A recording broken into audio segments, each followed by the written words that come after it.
Judgment.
What's up, everybody? Tony Cutillo here. This is the final judgment. As always, make sure you give me a follow at Judge Jigsaw. Make sure you're following me Instagram, Twitter. You know the deal, man. Make sure you're on the YouTube channel where we get all the content on a normal basis. Took a break a little bit for the holidays. Just type in the final judgment and it will come up with an E, Judge with an E.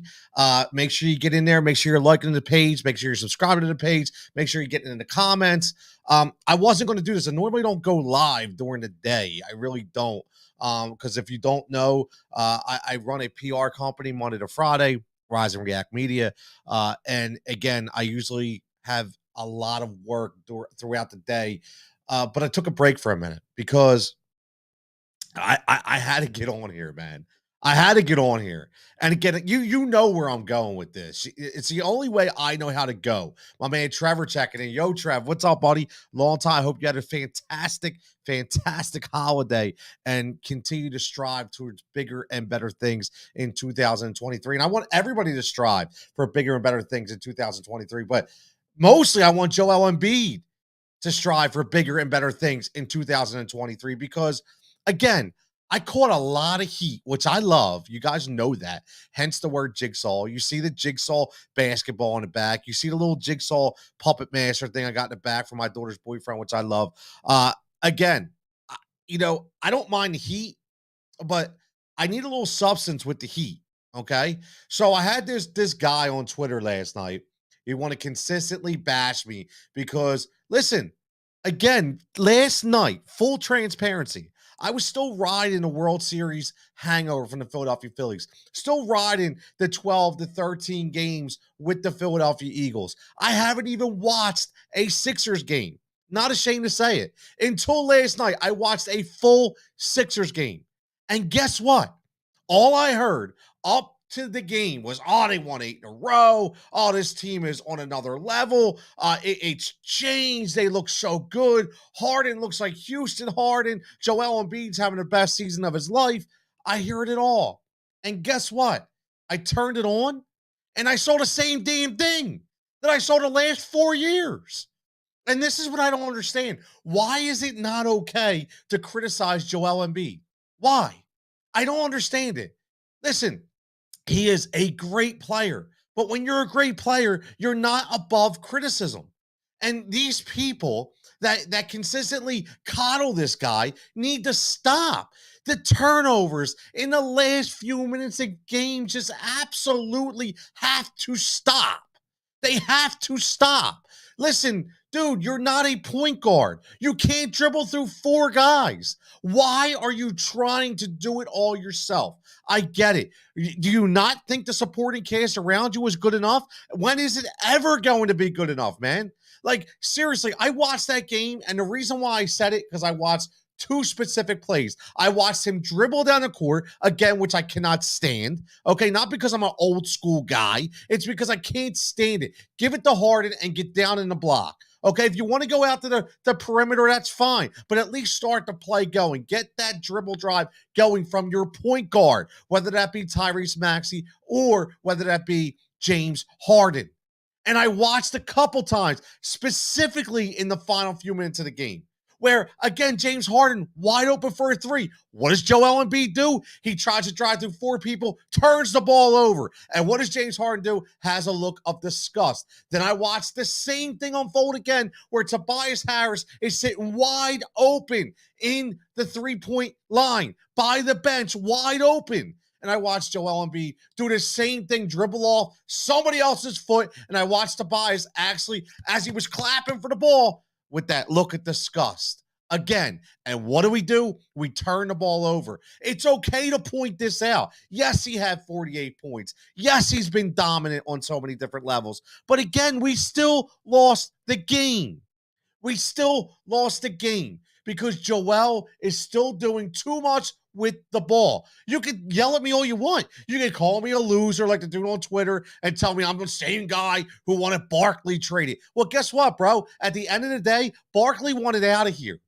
Barkley wanted out of here. You know why? He wanted to win. He knew that he wasn't going to be able to win here in Philadelphia. So he forced his way out. We got a bunch of stiffs back in a trade, okay? And we know how the story unfolded. He got beat by Jordan, unfortunately. Even though Mike is my guy, I definitely would have loved to see Charles Barkley win at least one chip. Absolutely. But again, why is it not okay? Why do I have to be a loser? Why do I have to be the same guy who wanted Barkley traded? I didn't want Barkley traded. Barkley wanted himself traded. And guess what? If this doesn't change, guess who's also going to want himself traded? Joel Embiid. And that's what's going to happen. I'm not, listen, did I ever come on here and say, oh, Joel stinks?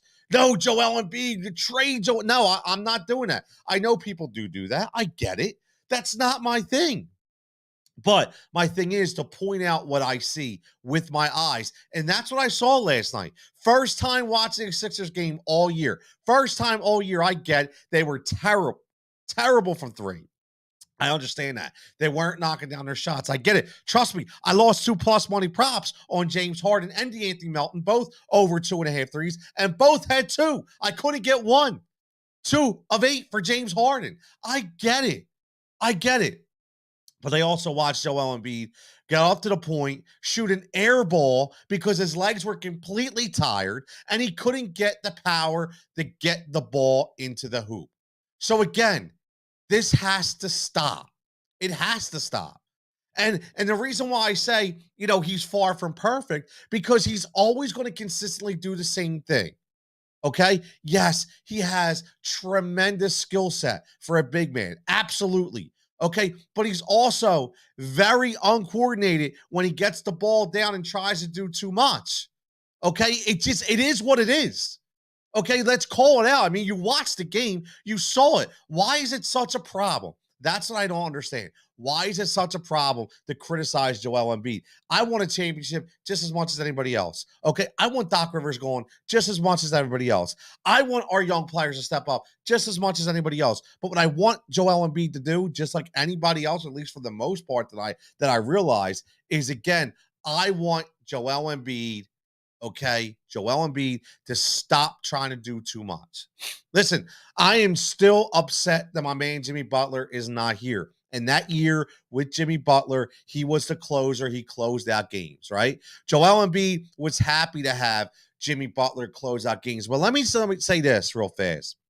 There's a lot of things coming out, okay, with this whole, the James Harden, the Houston thing, all this kind of stuff. I get it, but my main thing is what I want to ask is, I saw a statement from Joel Embiid saying earlier in the year about how it's still a work in progress, right? Still a work in progress. Maybe that has to be because Joel's still a work in progress. And that's not an issue, right? I keep saying that. That's not an issue. Great players always strive to continue to be great. It's always a work in progress. It's never a finished product.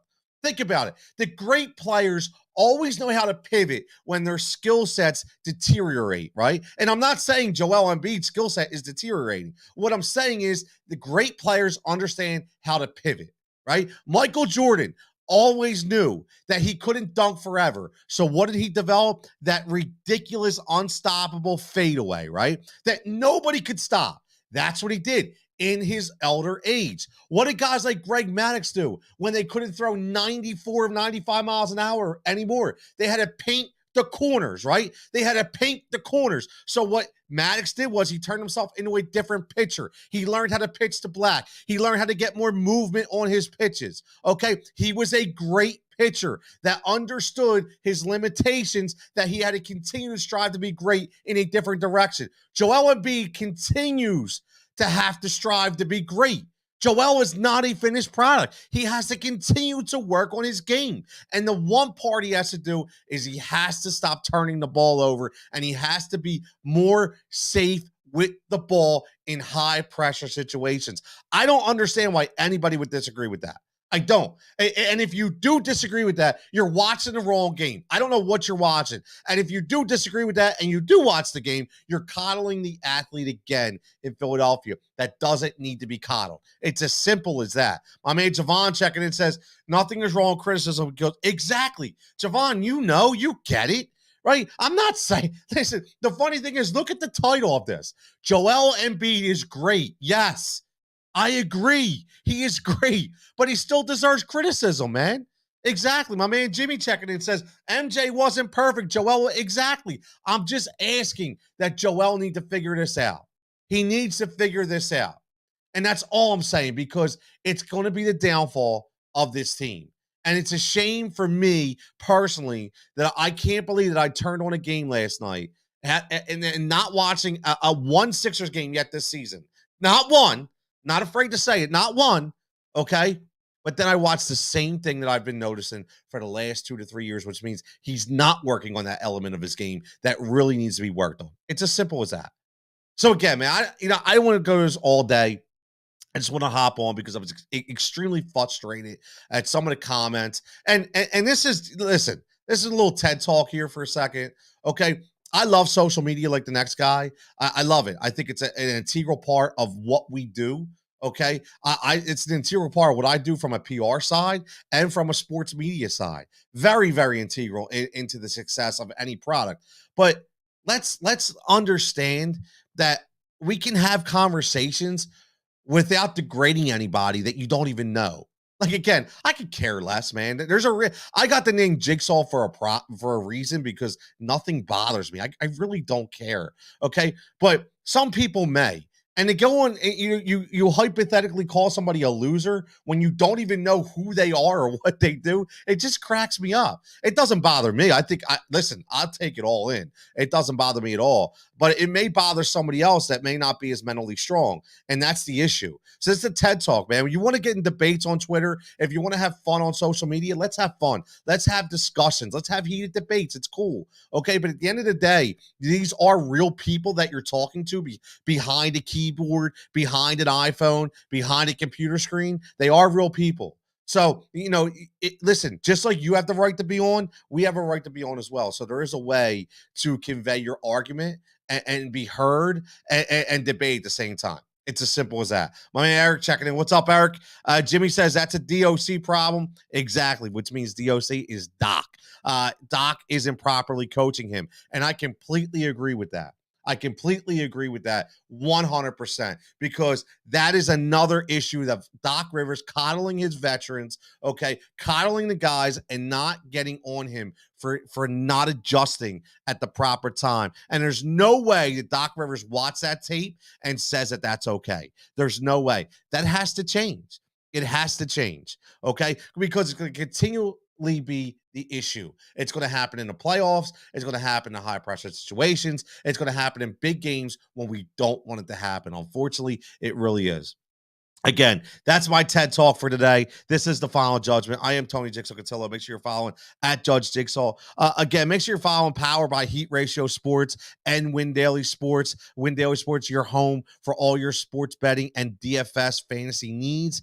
Every Saturday night from 5 to 8, you can catch the Win Daily Show on Sirius XM, channel 87, whether it be Jason, whether it be Sia, whether it be Statational, whether it be myself, you'll hear all the voices. Dave Gleckner on that network, which is a fantastic time. And as always, Heat Ratio Sports. Make sure you give us a follow there as well for all your national and local sports needs. A lot of great content and more to continue in 2023. But as always, man, everybody, I appreciate the support.